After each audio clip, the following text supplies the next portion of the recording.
This is EncycloVox, and today we are reading the story of Tarrare, born in 1772. Tarrare, sometimes spelled Tarrare, was a French showman, soldier, and spy noted for his unusual appetite and eating habits. Able to eat vast amounts of meat, he was constantly hungry. His parents could not provide for him, and he was turned out of the family home as a teenager. He traveled around France in the company of a band of prostitutes and thieves before becoming the warm-up act for a traveling charlatan. In this act, he swallowed corks, stones, live animals, and a whole basketful of apples. He then took this act to Paris, where he worked as a street performer. At the start of the War of the First Coalition, Tarrare joined the French Revolutionary Army, where even quadrupling the standard military ration was unable to satisfy his large appetite. He ate any available food from gutters and rubbish heaps, but his condition still deteriorated through hunger.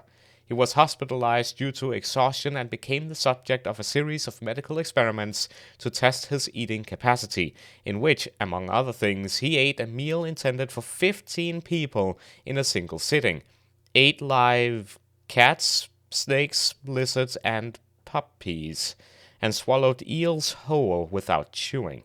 Despite his unusual diet, he was underweight and, except for his eating habits, he showed no signs of mental illness other than what was described as an apathetic temperament. General Alexandre de Beauharnais decided to put Tarrare's abilities to military use and employed him as a courier for the French army, with the intention that he would swallow documents, pass through enemy lines, and recover them from his stool once safely at his destination. On his first mission, he was captured by Prussian forces, severely beaten, and subject to a mock execution before being returned to French lines. Chastened by this experience, he agreed to submit to any procedure that might cure his appetite. The procedures failed, and doctors could not keep him on a controlled diet. He snuck out of the hospital to scavenge for offal in gutters, rubbish heaps, and outside butcher shops, and attempted to drink the blood of other patients in the hospital while they were bloodletting, and to eat the corpses in the hospital's morgue. After being suspected of eating a 1-year-old toddler, he was ejected from the hospital. He reappeared 4 years later in Versailles with a case of severe tuberculosis and died shortly afterwards, following a lengthy bout of exudative diarrhea. Despite his unusual diet, Tarrare was slim and of average height. At the age of 17, he weighed only about 100 pounds.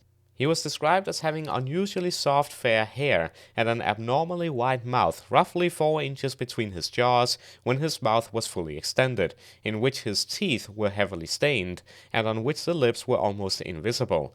When he had not eaten, his skin hung so loosely that he could wrap the fold of skin from his abdomen around his waist. When full, his abdomen distended like a huge balloon.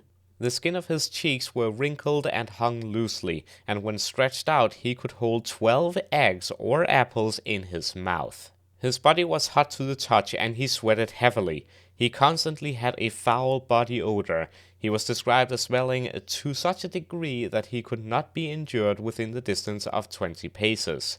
This smell became noticeably worse after he had eaten.